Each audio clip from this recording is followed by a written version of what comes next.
अपने पुरुबावा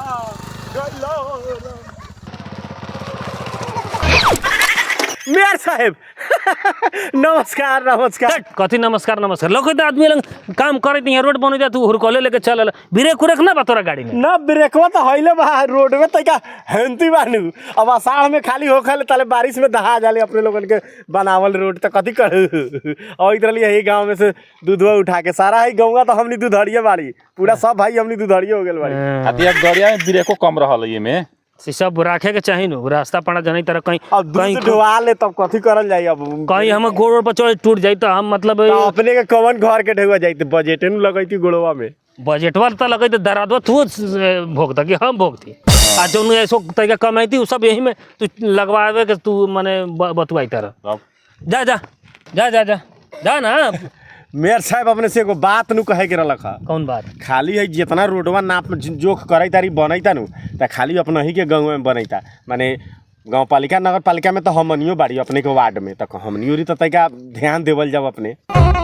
जितना विकास आई सब अपना ही के गाँव में पानी टंकी स्टेट बोर्डिंग खाने पानी जितना सब कुछ हो है नु अपना ही कम से कम हमनी रोडो तो बनवा दू ताकि हमनी के तइका आवत जावत में सुविधा होए। कौन रोड के बात करे तरह माने रात दिन वही में जाई ले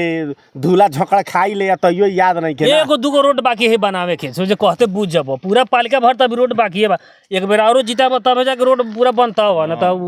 कहाँ चांस हवा एकरा मतलब उ जनते में गलती बना एक बेर में रोड थोड़ी बनल है एक बेर में केंगी बन हाँ तो दू बेर जीतावे के पड़ी अपने के ना ओहो में बाकी रही तो तीसर को बेर पूरा विकास है एगोड़ा के ना देबो तो कैसे तो एगोड़ा के जीता फिर दोसर को जीत जतो तो फिर उ ना करता बताएंगे तो करते करते कहियो विकास ना होई। कौन रोड के बात कहते रही पहले बतावा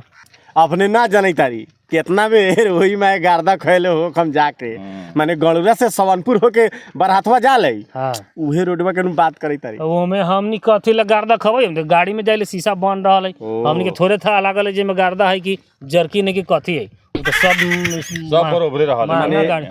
लेढ़ा लोग बा ना ठीक बा उ छोड़ा उ सब बात लोग के आज जनता के बात नहीं है। हां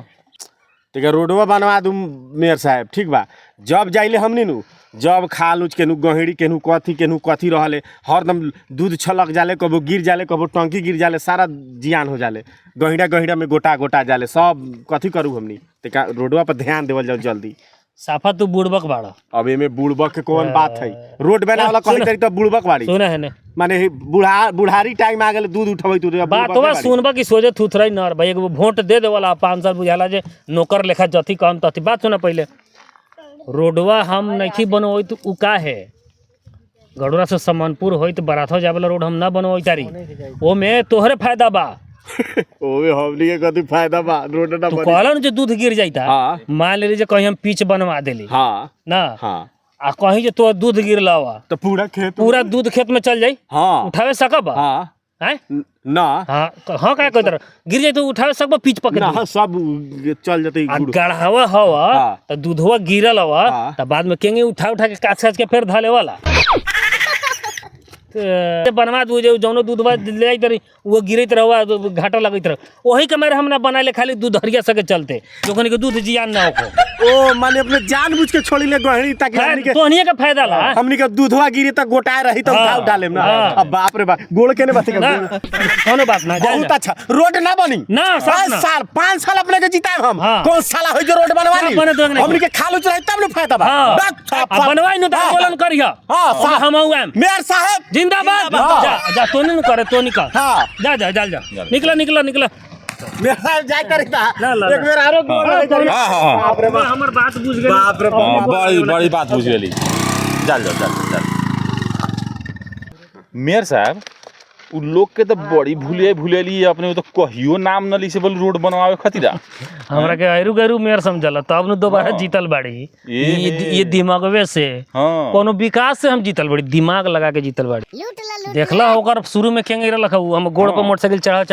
चढ़ा देले गोड़ पर हाँ। अब पाछे में बहुत गरियौले हुई हमरा के, बड़ा लेकिन जब हमरा से भेंट कलक ह हाँ। आ जब हम अपन दिमाग लगा के ओकरा के जब समझैली ह हाँ तो देखला जिंदगी में साफा। कहियो नावली रोड बनवाए ना अब कहाँ नाम लियो कहियो कहियो ना चाही कहियो कि ना रोड नाम बनो लियो, कहियो तो एकरा के कहल जाले दिमाग। दूसरी बेर हम यही नहीं जीतल, हाँ दिमाग लगा के कोनो को पटेदारी में झगड़ा लगा के हाँ कोनो गांव गांव में मार करवा के कोनो जात जात में मार करवा के तब जीतल बाड़ी। हाँ आ देखले जगह पटेदार बेसी बा हाँ। ओकरे ओरी हम रहिले, कम ओरी रहबा त हारिए जब वोटे ना होई, वोटे ना होई पिटवाइत रहिले उहो पिटवाइत सब खुश रहिले। रहिले। हम मेर हमरा ओरी बा हचाड़ा ले साहब हमनी हाँ। डर के मारे वोट दे देवले।